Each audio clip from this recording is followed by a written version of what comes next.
India TV YouTube channel को subscribe करें और बेल आइकन दबाएं। ट्विटर के खिलाफ एक्शन में भारत सरकार आईटी गाइडलाइंस पालन नहीं करने पर भेजा तीसरे और आखिरी नोटिस।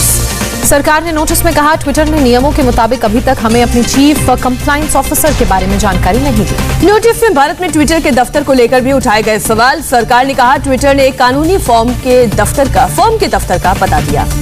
कल आईटी मिनिस्टर रविशंकर प्रसाद की अध्यक्षता में हुई थी सरकार की बैठक में हुआ ट्विटर को आखिरी नोटिस भेजने का फैसला। ट्विटर की मनमानी। उपराष्ट्रपति वेंकैया नायडू के पर्सनल ट्विटर अकाउंट को किया अनवेरिफाइड। सरकार के विरोध के बाद ब्लू टिक दोबारा किया बहाल। ट्विटर ने संघ प्रमुख मोहन भागवत का अकाउंट भी किया अनवेरिफाइड, अकाउंट से हटाया ब्लू टिक। भागवत के अलावा आरएसएस के 3 और नेताओं के अकाउंट से भी हटाया गया ब्लू टिक। सुरेश जोशी, अरुण कुमार, सुरेश सोनी के अकाउंट से भी ब्लू टिक हटाया गया। हंगामे के बाद ट्विटर की सफाई। कहा, लंबे वक्त तक अकाउंट एक्टिव नहीं रहने पर वेरिफिकेशन पॉलिसी के तहत हटाए गए ब्लू टिक। वेंकैया नायडू का पर्सनल अकाउंट लंबे समय से नहीं था एक्टिव। आखिरी बार पिछले साल 23 जुलाई को किया था ट्वीट। नाइजीरिया ने ट्विटर को अनिश्चित काल के लिए सस्पेंड किया। राष्ट्रपति का एक ट्वीट डिलीट किए जाने पर कार्रवाई की गई। मुंबई में अनलॉकिंग पर कंफ्यूजन। बीएमसी कमिश्नर ने कहा, लेवल 3 वाले शहरों की कैटेगरी में है मुंबई। कल महाराष्ट्र सरकार ने किया था ऐलान, लेवल 2 में है मुंबई। सभी दुकानें खुलेंगी, 50% क्षमता के साथ मॉल थिएटर्स खुलेंगे। महाराष्ट्र में अनलॉक का प्लान रेडी। सोमवार से 5 लेवल में लॉकडाउन से हटेगी पाबंदी। महाराष्ट्र में 5% से कम पॉजिटिविटी रेट वाले और ऑक्सीजन बेड 25% से कम भरे जिलों में लेवल 1 की अनलॉकिंग पूरी तरह मिलेगी छूट। पॉजिटिविटी रेट 20% से ज्यादा और 75% से अधिक ऑक्सीजन बेड भरे जिलों में लेवल 5 की अनलॉकिंग। दूसरे सामानों की दुकानें, जरूरी सामानों की दुकानें शुक्रवार शाम तक खुली रहेंगी। मुंबई अनलॉक पर बोली मेयर किशोरी पेडनेकर, सब कुछ खुलना चाहिए। कोरोना संकट को देखते हुए धीरे धीरे अनलॉक करने पर कर रहे हैं काम। अनलॉक से पहले मुंबई के वाकोला में लगा जबरदस्त जाम। स्टेशन के पास ट्रैफिक में फंसी एम्बुलेंस। मुंबई के बाजारों में भीड़ उमड़ी। दादर के मार्केट में सोशल डिस्टेंसिंग की धज्जियां उड़ी। गाइडलाइंस का पालन। मुंबई में आज 264 सेंटर पर 45 से ज्यादा उम्र वालों का वैक्सीनेशन। सिर्फ ऑनलाइन रजिस्ट्रेशन वालों को लगेगी वैक्सीन। महाराष्ट्र में बीते 24 घंटे में कोरोना से 14,152 लोग संक्रमित पाए गए। 289 लोगों ने जान गंवाई। महाराष्ट्र अनलॉक होने पर बीजेपी ने की मंदिरों को खोलने की मांग। साथ ही धार्मिक कार्यक्रमों के आयोजन की इजाजत मांगी। महाराष्ट्र बीजेपी ने दी चेतावनी, अगर रविवार तक नहीं लिया फैसला तो सोमवार को उठाए जाएंगे कड़े कदम। वैक्सीन के लिए निकाला गया ग्लोबल टेंडर रद्द होने पर बोली मुंबई की मेयर। कहा, 9 कंपनियां गाइडलाइंस का पालन करने में रही नाकाम। महाराष्ट्र के मंत्री नवाब मलिक की अपील, वैक्सीन को लेकर स्थिति स्पष्ट करके ये कहा। जून में कब तक और कितनी वैक्सीन मिलेंगी ये भी पूछा। दिल्ली में 7 जून से ऑड इवन के आधार पर खुलेंगे बाजार और मॉल। सीएम केजरीवाल ने किया ऐलान। दिल्ली में ऑड इवन के नंबर के हिसाब से खुलेंगे बाजार। केजरीवाल के मुताबिक सुबह 10 बजे से शाम 8 बजे तक बाजार खुले रहेंगे। दिल्ली मेट्रो 7 जून से 50% कैपेसिटी के साथ शुरू होगी। ई कॉमर्स कंपनियां करती रहेंगी कामकाज। दिल्ली में निजी दफ्तर 50% मैन पावर के साथ खुलेंगे। सरकार दफ्तरों में ग्रुप ए के अफसरों की 100% अटेंडेंस। केजरीवाल ने कहा, तीसरी लहर में रोजाना 35,000 केस के पिक के हिसाब से हो रही है तैयारी। बच्चों पर टास्क फोर्स का गठन।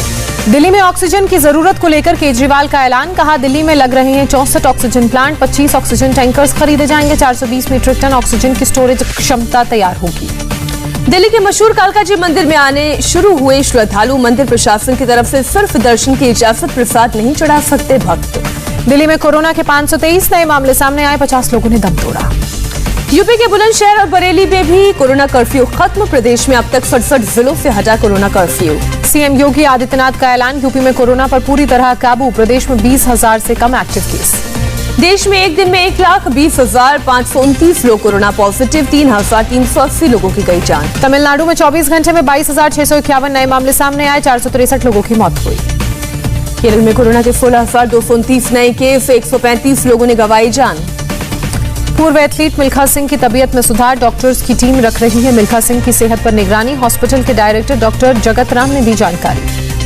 पंजाब में निजी अस्पतालों के वैक्सीन बेचने पर बोले केंद्रीय मंत्री हरदीप सिंह पुरी। कहा, मुफ्त में मिलने वाली वैक्सीन 1,560 रुपए में खरीदने को मजबूर हुए लोग। ब्रिटेन में मंडराया कोरोना की तीसरी वेव का खतरा। बीते दिन मिले 6,238 नए मामले। 2 महीने का सबसे ज्यादा आंकड़ा। विश्व पर्यावरण दिवस पर प्रधानमंत्री मोदी ने किया किसानों के साथ संवाद। ऑर्गेनिक खेती पर दिया जोर। कहा, जैविक खेती अपनाएं किसान। पीएम मोदी ने एथनॉल 21वीं सदी के भारत की बड़ी प्राथमिकता इसे बताया। पेट्रोल में 20% एथनॉल मिलाने का लक्ष्य 2025 में करेंगे हासिल। पीएम मोदी बोले, क्लाइमेट चेंज इंडेक्स के टॉप 10 देशों में भारत शामिल। भारत बना क्लाइमेट जस्टिस का लीडर।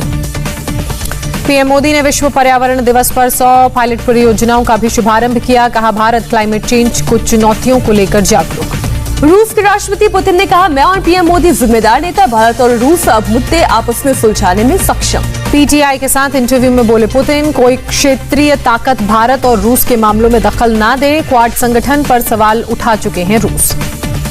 योगी ने 35वें भारतीय मजदूर संघ के शिखर सम्मेलन का किया वर्चुअल उद्घाटन। भारतीय मजदूर संघ से जुड़े पदाधिकारियों को दी बधाई। सीएम योगी का ऐलान, यूपी के मजदूर के साथ हादसा होने पर परिवार को देंगे 2 लाख रुपए की सामाजिक सुरक्षा और 5 लाख का स्वास्थ्य बीमा। यूपी के सीएम योगी आदित्यनाथ का जन्मदिन आज। रक्षा मंत्री राजनाथ सिंह ने दी शुभकामनाएं। कहा, योगी की लीडरशिप में यूपी प्रगति के पथ पर। योगी के जन्मदिन पर प्रयागराज में लोगों ने की पूजा अर्चना। योगी के अच्छे स्वास्थ्य के लिए पौधा लगाया। लखनऊ के श्री गुरु तेग बहादुर गुरुद्वारे में अरदास, योगी की लंबी उम्र के लिए दुआ। अपने जन्मदिन और विश्व पर्यावरण दिवस के मौके पर उत्तर प्रदेश के मुख्यमंत्री योगी आदित्यनाथ ने किया पौधारोपण। अपने एक या दोनों माता पिता को कोरोना से खोने वाले छात्रों की से फीस नहीं लेगी दिल्ली की यूनिवर्सिटी। सभी कॉलेज को लिस्ट तैयार करने के लिए कहा गया। उत्तराखंड ट्रांसपोर्ट कॉर्पोरेशन कर्मचारियों की सैलरी देने के लिए करेगी 100 बसों की नीलामी। कोरोना के कारण ट्रांसपोर्ट की कमाई पर पड़ा असर। जम्मू में युवाओं ने कोरोना के खिलाफ लोगों को जागरूक करने के लिए अपनाया अनोखा तरीका। युवा कोरोना वायरस के आकार का हेलमेट पहनकर सड़कों पर आए नजर। बुलंदशहर पुलिस का ऐलान, लॉकडाउन हटने के बाद टीका लगवा चुके दुकानदारों को दुकानें खोलने और 45 प्लस की उम्र के लोगों को घर से निकलने की इजाजत। हरियाणा के स्वास्थ्य मंत्री अनिल विज का बयान, कहा, हमने ब्लैक फंगस की दवा एम्फोबी के लिए एक कंपनी को 15,000 इंजेक्शन का ऑर्डर दिया। फरीदाबाद रेलवे स्टेशन पर 2 हफ्ते से खड़े हैं 19 ऑक्सीजन कंटेनर्स। टैंकर्स को कहां भेजा जाए, नहीं हो पा रहा है इस पर फैसला। किसान कानूनों के खिलाफ पंजाब में किसान यूनियन का प्रदर्शन। चंडीगढ़ में बीजेपी अध्यक्ष के घर का घेराव किया। किसान आज मना रहे हैं संपूर्ण क्रांति दिवस। भारतीय किसान यूनियन के कार्यकर्ताओं ने पंचकुला शिमला हाईवे जाम किया। प्रोटेस्ट में कोरोना नियमों का पालन नहीं। हरियाणा के सीएम खट्टर ने प्रदर्शनकारी किसानों को दी चेतावनी। कहा, कानून व्यवस्था की हालत बिगड़े तो जरूरी कदम उठाएगी सरकार। विधानसभा चुनाव के बाद टीएमसी की पहली संगठनात्मक बैठक। टीएमसी भवन पहुंची सीएम ममता बनर्जी। केंद्र से तनातनी पर होगी चर्चा। यूपी में 12 जुलाई से पहले कराए जाएंगे जिला पंचायत अध्यक्ष के इलेक्शन। 20 जून के बाद जारी हो सकता है नोटिफिकेशन। कोरोना महामारी पर रिव्यू मीटिंग के लिए जेपी नड्डा के घर बीजेपी महासचिव की बैठक। 2022 के विधानसभा चुनावों की तैयारियों पर चर्चा। महाराष्ट्र के पूर्व मुख्यमंत्री फडणवीस ने कहा, अजीत पवार के साथ मिलकर सरकार बनाना गलत था, पर फैसले का अफसोस नहीं। गुजरात में 15 जून से लागू होगा लव जिहाद का कानून। 10 साल की सजा का है प्रावधान। छत्तीसगढ़ के रायपुर में महंगाई को लेकर कांग्रेस कार्यकर्ताओं ने सरकार के खिलाफ प्रदर्शन किया। दिल्ली में विवाद के बाद रोका गया पूर्व सांसद शहाबुद्दीन की कब्र का निर्माण। पूर्व सांसद थे, कब्रिस्तान कमेटी ने पुलिस बुलाकर निर्माण को रोका। पीएमएलए कोर्ट ने बैंकों को लोन अमाउंट वसूलने के लिए भगौड़े विजय माल्या की कुछ संपत्ति बेचने की परमिशन दी। मॉरिशस के पूर्व राष्ट्रपति अनिरुद्ध जगन्नाथ का निधन। सरकार ने आज एक दिन के शोक का ऐलान किया। आधे झुके रहेंगे झंडे। मध्य प्रदेश के जूनियर डॉक्टर्स को मिला आईएमए का साथ। आईएमए ने डॉक्टर्स की मांग का किया समर्थन। विश्व पर्यावरण दिवस आज। केंद्रीय मंत्री मुख्तार अब्बास नकवी ने किया रामपुर में पौधारोपण। विश्व पर्यावरण दिवस पर बीजेपी अध्यक्ष जेपी नड्डा ने किया वृक्षारोपण। पार्टी के सभी राष्ट्रीय महामंत्री के साथ अपने घर पर पौधा लगाया। विश्व पर्यावरण दिवस पर वाराणसी में गंगा नदी की सफाई। नमामि गंगे के सदस्यों ने गंगा की आरती की। लोगों को दिया तुलसी का पौधा। मुंबई में शादी का झांसा देकर डॉक्टर ने किया नर्स के साथ दुष्कर्म। डॉक्टर के खिलाफ धारा 376 का मामला दर्ज। उत्तर प्रदेश के शामली में ट्यूबवेल से पानी पीने पर मासूमों को तालिबानी सजा। खेत मालिक ने कमरे में कटीले तार से बांधकर बेरहमी से पीटा। पुलिस ने आरोपी को मामले में गिरफ्तार किया।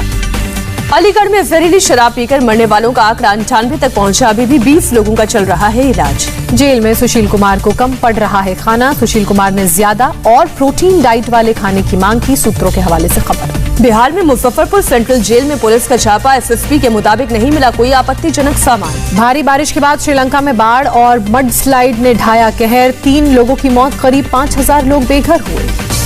1 महीने के बाद पहली बार सामने उत्तर कोरिया का शासक किम जोंग। खराब होती अर्थव्यवस्था को लेकर पार्टी के साथ की बैठक। पाकिस्तान में आर्मी के खिलाफ बगावत पर उतरे पत्रकार हामिद मीर। कहा, मैं राजद्रोह के आरोप का सामना करूंगा। मेरा बचाव जिन्ना के अनुयायी करेंगे।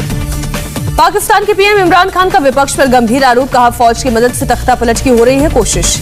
इमरान ने कहा, विपक्षी नेता खुद को लोकतांत्रिक कहते हैं पर चुनी हुई सरकार को उखाड़ फेंकने की करते हैं बात। अमेरिका के पूर्व राष्ट्रपति डोनाल्ड ट्रंप पर फेसबुक सख्त 2023 तक सस्पेंड किया अकाउंट। कहा नेताओं को भ्रामक कंटेंट पोस्ट करने की नहीं मिलेगी छूट। ट्रंप ने फेसबुक के फैसले को बताया अपमानजनक। कहा फेसबुक को सेंसर करने और लोगों की आवाज दबाने की नहीं मिलनी चाहिए छूट। ट्रंप ने फिर चीन पर लगाया कोरोना फैलाने का आरोप। कहा दुनिया में वायरस फैलाने के लिए अमेरिका और बाकी देशों को $10 ट्रिलियन दे चीन। फ्रेंच ओपन पर मैच फिक्सिंग का साया। पुलिस ने रूस की महिला प्लेयर याना सिसिकोवा को अरेस्ट किया। विमेन्स डबल्स में हारी थी पहला मुकाबला। फ्रेंच ओपन के चौथे राउंड में पहुंची 23 बार की grand slam champion Serena Williams हमवतन डेनियल रोज कॉलिंस को हराया। आईपीएल के प्लेऑफ और फाइनल के मुकाबले दुबई के एक ही स्टेडियम में खेले जा सकते हैं। बीसीसीआई T20 वर्ल्ड कप को ध्यान में रखते हुए कर सकती है फैसला। कोरोना की दूसरी लहर के बीच रिजर्व बैंक ने जीडीपी को ग्रोथ फोरकास्ट 10.5% से घटाकर 9.5% की। नीति आयोग के उपाध्यक्ष राजीव कुमार ने कहा जुलाई से अर्थव्यवस्था पकड़ेगी रफ्तार। रेप और मोलेस्टेशन के आरोप में टीवी एक्टर पर्ल वी पुरी गिरफ्तार। महिला को स्टार की नाबालिग बेटी से रेप का आरोप। सूत्रों के हवाले से खबर तेरे नाम की हीरोइन भूमिका चावला लेंगे सलमान खान के शो बिग बॉस सीजन 15 में हिस्सा। यामी गौतम ने फिल्म उरी के डायरेक्टर आदित्य धर संग लिए 7 फेरे। शादी की तस्वीर शेयर करके फैंस को दिया सरप्राइज। आयुष्मान खुराना की फिल्म ड्रीम गर्ल के एक्ट्रेस का कोरोना से निधन। असम के अस्पताल में 35 साल की रिंकू सिंह निकुंभ ने ली अंतिम सांस। अक्षय की फिल्म ओ माय गॉड के सीक्वल में पंकज त्रिपाठी करेंगे परेश रावल को रिप्लेस। सितंबर में होगी फिल्म की शूटिंग की शुरुआत। जूही चावला के सपोर्ट में उतरी पूजा बेदी। लोगों से पूछा हाईकोर्ट का जूही की याचिका को पब्लिसिटी स्टंट बताकर खारिज करना कितना सही।